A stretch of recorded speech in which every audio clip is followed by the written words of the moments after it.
चलो दोस्तों, आज की कहानी शुरू होती है ब्रह्मांड से, जहाँ पे 1000 साल तक एक राजा के परिवार ने राज किया था और उनको इतना ज्यादा लालच आ गया था कि वो उनके ग्रह पे कुछ भी नहीं छोड़ना चाहते थे। इससे सब ग्रहों की जनता बहुत परेशान थी। तभी उस राज परिवार के साथ उनके सबसे करीबी सैनिकों ने बगावत कर दी और पूरे राज परिवार को मौत के घाट उतार दिया। और उस राजा के मंत्रियों में से एक, जिसका नाम बेलिसेरियस था, उसने इस मौके का फायदा उठाने का सोचा और पूरे साम्राज्य को अपने कब्जे में लेने के लिए उसने खुद को नया राजा घोषित कर दिया। लेकिन बहुत सारे ग्रह इसके विरोध में आ गए, तो बेलिसेरियस ने अपने सबसे खूंखार कमांडर को भेजा उन सबको मौत के घाट उतारने के लिए, जो अपने आप को कहलाते थे रिबेल। फिर हम देखते हैं एक छोटा सा प्यारा सा गांव किसी ग्रह के ऊपर, जहां पर कोरा नाम की एक लड़की खेती करने की कोशिश कर रही है। फिर उनके गांव में एक जश्न हो रहा होता है जिसमें कोरा भी जाती है और उसे वहां पता चलता है कि डैन, जो कि एक हंटर है, उसको बहुत पसंद करता है। और तभी उनके गांव का मुखिया उन्हें भाषण देता है कि हमें आराम से प्यार से रहना चाहिए और दिल खोल के प्यार करो। फिर कोरा उसके घर पर जाती है तो वहां पर एक बूढ़ा आदमी बैठा होता है जो उसे बोलता है कि डैन अच्छा लड़का है, तुम्हें उसके साथ घर बसा लेना चाहिए और इससे तुम गाँव की एक परमानेंट सदस्य भी बन जाओगी। पर कोरा उसे बोलती है कि वह युद्ध में सर्वाइव करी हुई लड़की है, उसे इस गाँव में रहते हुए अभी 2 सीजन ही हुए हैं और उसे युद्ध में सिखाया गया था कि प्यार कमजोरी है, तो वह ये सब में नहीं पढ़ना चाहती। फिर अगले दिन जब गोरा और बाकी औरतें खेतों में बीज डाल रही होती है, उसी टाइम ऊपर से बेलिसेरियस के कमांडर का स्पेसशिप उनको आता हुआ दिखता है और कोरा भागते हुए जाती है और सबको सचेत करती है। फिर वो लोग एक मीटिंग करते हैं जिसमें गुन्नार गांव के मुखिया को बोलता है कि वह लोग हमारा अनाज अच्छी कीमत पर खरीद सकते हैं, इससे हमारे गांव को बहुत फायदा होगा, तो हमें उनको अपना दुश्मन नहीं समझना चाहिए और उनका एक दोस्त की तरह स्वागत करना चाहिए। तभी कोरा बोलती है कि उन लोगों को दोस्ती पसंद नहीं है, वह लोग केवल छीनना और दूसरों को गुलाम बनाना जानते हैं, इसलिए वह जो भी मांगे उनको दे दो और उनको जल्दी से जल्दी यहाँ से भेज दो और उनको हमारी जमीन के उपजाऊ के बारे में कुछ भी पता नहीं चलना चाहिए। और गुन्नार ने उनके दुश्मनों को अनाज बेचा था, ये बात तो बिल्कुल भी पता नहीं चलनी चाहिए। तभी एक लड़का भागता हुआ आता है और बोलता है कि वो लोग आ गए हैं। फिर वहाँ 3 छोटे छोटे स्पेसक्राफ्ट उतरते हैं और उनमें से एडमिरल एटिकस नोवेल बाहर आता है अपनी सेना की टुकड़ियों के साथ। गांव का मुखिया सिंड्री एटिकस का स्वागत करता है। एटिकस उन्हें बोलता है कि आप मुझे इस गांव के बारे में कुछ बताएं। तो सिंद्री उन्हें बताता है कि हम सब किसान लोग हैं और जैसे तैसे यहाँ पर गुजारा कर रहे हैं। तब एटिकस सिंद्री को बोलता है कि कुछ गद्दार हमारे अनाज के गोदाम पर हमला करके अनाज चुरा रहे हैं, हम उनको पकड़ लेंगे, लेकिन अभी हमें अनाज की जरूरत है, तो हम आपको बाजार से 3 गुना ज्यादा कीमत देंगे। जो भी आपके पास एक्स्ट्रा अनाज है वह हमें दे दीजिए। पर सिंद्री उनको बोलता है कि हमारे पास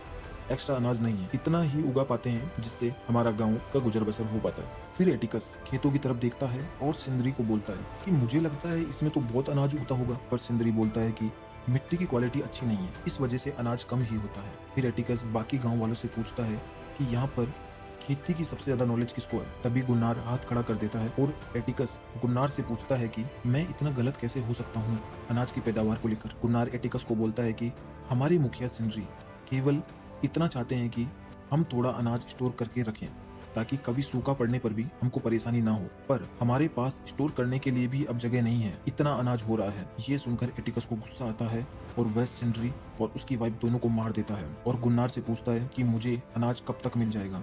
गुन्नार बोलता है 9 हफ्ते बाद। तो एटिकस बोलता है कि ठीक है, तो 10 हफ्ते बाद मैं वापिस आऊंगा और 10,000 बोरे अनाज के ले जाऊंगा। गुन्नार बोलता है ऐसे में तो हम भूखे मर जाएंगे। तो एटिकस बोलता है मुझे उससे मतलब नहीं है और एटिकस वहां से चला जाता है, अपनी एक छोटी सी टुकड़ी वहां पर छोड़ देता है। उस टुकड़ी का जो बॉस होता है वह बाकी सिपाहियों को बोलता है कि मुझे उस घर के अंदर सारा सामान शिफ्ट चाहिए। तभी उस बॉस और उसके एक चमचे मार्कस की नजर गांव की एक लड़की सैम पर पड़ती है और उस टुकड़ी के अंदर एक रोबोट भी होता है जिसका नाम जिम्मी होता है, जो कि पुराने राजा का रखवाला था और अब उसे गुलाम बना लिया गया है और यह लोग उस पर काफी जुल्म करते हैं। फिर उस रोबोट के पास सैम आती है और उसकी मदद करती है। जिम्मी को सैम बहुत पसंद आती है और वह उसे बताती है जिम्मी को सैम बहुत पसंद आती है और वह उसे बताता है कि तुम राजकुमारी के जैसे दिखती हो जिसकी मैं पहले रक्षा करता था। और फिर एक दिन राजा, रानी और राजकुमारी को उन्हीं लोगों ने मार दिया जिन पर वह सबसे ज्यादा विश्वास करते थे। फिर गांव वाले सब मिलकर मीटिंग कर रहे होते हैं और गुन्नार को कोस रहे होते हैं कि तेरी वजह से ये सब कुछ हुआ है। और फिर उनको डैन आइडिया देता है कि अब हमें ऐसी खेती करनी चाहिए जिससे उन लोगों को हमारी कीमत का एहसास हो और वह हमें नहीं मारे। ये सब कोरा भी सुन रही होती है और वह बहुत निराश हो जाती है और फिर वह अपने रूम पर जाती है, अपना बैग पैक करने लगती है और तभी उसके साथ रहने वाला बूढ़ा आदमी भी वहाँ आ जाता है और वह उसे बोलता है कि अब तुम भाग रही हो। तब कोरा उसे बोलती है कि गाँव वालों को कोई समझ नहीं है, उनको लग रहा है कि वह सैनिक उन पर रहम करेंगे। तब बूढ़ा आदमी उसे समझाता है कि जब मैं तुम्हें युद्ध के मैदान में घायल पड़े हुए देखा था और मैं तुम्हें यहाँ लेके आया था तो मुझे डर था कि कहीं किसी दिन तुम हमारे लिए कुछ मुसीबत ना बन जाओ, पर तुम हमारे परिवार का एक सदस्य बन गई और अब जब हमें तुम्हारी जरूरत है तुम जा रही हो, तुम क्यों ना हमारे साथ मिलकर उनका मुकाबला करो। और वैसे भी तुम इस ब्रह्मांड को मुझसे ज्यादा जानती हो, तो और भी जो तुम्हारी तरह योद्धा होंगे उनको इकट्ठा करो और मदरलैंड के खिलाफ लड़ो। फिर कोरा बोलती है कि अगर मैं ऐसा करूंगी तो गाँव वालों को एक आस रहेगी और वह लड़ेंगे और मरेंगे, फिर उनका खून मैं अपने हाथों पर नहीं लगने देना चाहती। और ये कहकर वह वहां से चली जाती है। फिर सैम हैंडपंप से पानी की बाल्टी भर रही होती है, तभी मार्कस उसे बुलाता है और वह सारे सैनिक मिलकर उसका रेप करने की कोशिश करते हैं। सैम की आवाज सुन कोरा वहां आ जाती है और वह फिर एक एक करके सारे सैनिकों को मारने लगती है। इसमें प्राइवेट एरिस नाम का एक सैनिक भी उस लड़की को बचाने की कोशिश करता है और कोरा सारे सैनिकों को मार देती है, केवल उनका बॉस बचा होता है। तभी जिमी भी वहां आ जाता है और वो बॉस जिमी को उन दोनों को मारने का ऑर्डर देता है, पर जिमी उस बॉस को ही मार देता है और वहां से चला जाता है। तभी सारे गांव वाले वहां आ जाते हैं। तब कोरा उन्हें बोलती है कि अब हमें लड़ना पड़ेगा। फिर अगली सुबह कोरा को वह बूढ़ा आदमी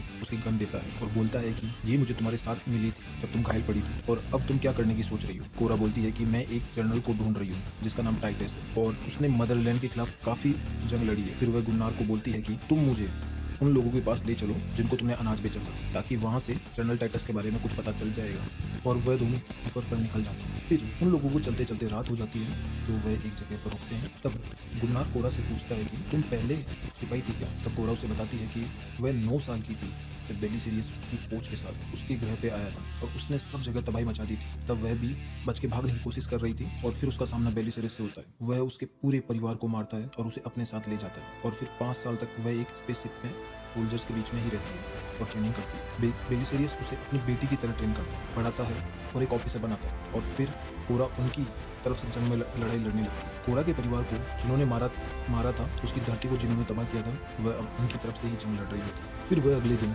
वेल्डेट नाम के एक शहर में पहुंचते हैं। वहां वह एक बार जैसी जगह में जाते हैं जहां पर उनके पास एक सुअर आता है और उसको गुन्नार पसंद आ जाता है। वह उसे खरीदना चाहता है। तब उन लोगों के बीच में लड़ाई हो जाती है। फिर कोरा सबसे पूछती है कि वह जनरल टाइटस को ढूंढ रही है, उसके बारे में कोई कुछ जानता है कि। तब वहाँ पे एक आदमी जो केकड़े से जुड़ा हुआ होता है वो बोलता है कि जनरल टाइटस को लास्ट पोलक्स नाम के ग्रह पे देखा गया है, लेकिन तुम्हें सावधान हो जाना चाहिए क्योंकि जो भी जनरल टाइटस को ढूंढता है वह मारा जाता है। फिर वह लोग वहाँ से पोलक्स जाने के लिए निकल ही रहे होते हैं, तभी वहाँ सुअर कुछ आदमियों को लेकर आ जाता है और उनके बीच लड़ाई होने लगती है। उस लड़ाई के दौरान जैसे ही वो सुअर कोरा के ऊपर गोली चलाने वाला होता है, तभी काई नाम का एक आदमी उस सुअर को मार देता है। तब काई उनके पास आता है और उनको बोलता है कि मैं तुम्हारी सारी बातें सुन रहा था और तुम्हें पोलक्स नाम के ग्रह पे जाना है। कोरा उसे बताती है कि हम कुछ सिपाहियों की तलाश कर रहे हैं जो कि मदर वर्ल्ड के खिलाफ लड़ने में हमारी मदद करें और वह उसे थोड़े पैसे भी दे सकती है। तो काई बोलता है कि ठीक है, वह उन्हें खुद की स्पेसशिप में वहाँ ले जाएगा। फिर वह तीनों स्पेसशिप में चढ़ जाते हैं और काई उन्हें बोलता है कि ठीक है, हम पोलक्स चलते हैं, पर रास्ते में एक नियो बॉडी नाम की जगह है, वहाँ पर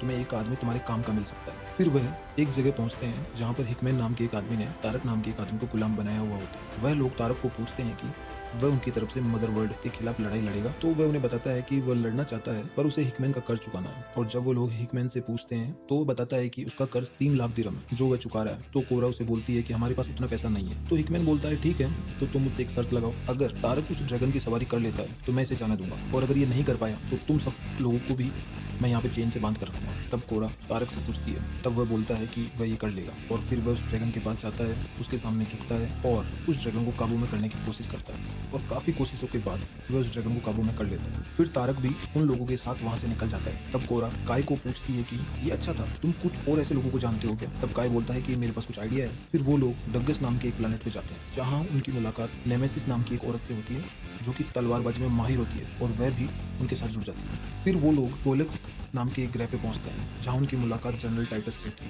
लेकिन उनकी हालत बहुत खराब होती है। वह जनरल टाइटस की हालत सुधारते हैं। तब जनरल टाइटस उन्हें बोलता है कि उसके सारे आदमी उसकी वजह से मारे गए थे, इसलिए अब वो बहुत पछता रहा है। तब कोरा उसे बोलती है कि ठीक है, उन आदमियों का बदला लेने के लिए तुम लड़ो। और जनरल टाइटस मान जाता है और वो भी उनके साथ जुड़ जाता है। इधर एटिकस ने ब्लड एक्स नाम के एक आदमी को बंदी बना लिया होता है और वह उसे सारे गद्दारों का पता पूछ रहे होते हैं। तब ब्लड एक्स उन्हें बताता है कि सारे गद्दार उसे सेरन नाम के एक प्लानेट पे मिलेंगे जहाँ का राजा लिविटिका है, और फिर एटिकस ब्लड एक्स को मार देते हैं। इधर कोरा और बाकी सब लोग भी सेरन प्लानेट पर पहुंच जाते हैं जहाँ वो लिविटिका से मिलते हैं। तभी वहाँ डेरियन और डेवरा दो भाई बहन आ जाते हैं जिनको गुन्नार ने अनाज बेचा था। फिर कोरा उनको बताती है कि वह गांव की रक्षा के लिए कुछ योद्धा ढूंढ रही है जो मदरलैंड से लड़ सके। इसमें डेरियन उनका साथ देने के लिए तैयार हो जाता है, पर डेवरा को लगता है कि हम इतनी छोटी सेना है जो मदरलैंड के मुकाबले कुछ नहीं है और उसका मुकाबला नहीं कर सकते। फिर वह दोनों अलग अलग हो जाते हैं और डेरियन अपने कुछ आदमियों के साथ कोरा की टीम में शामिल हो जाता है और फिर वो लोग वहाँ से चले जाते हैं। फिर काई कोरा को बोलता है कि अब वह एक अच्छा आदमी बनना चाहता है और ये चोरी वगैरह छोड़कर वह भी उनके साथ लड़ना चाहता है, लेकिन उसके लिए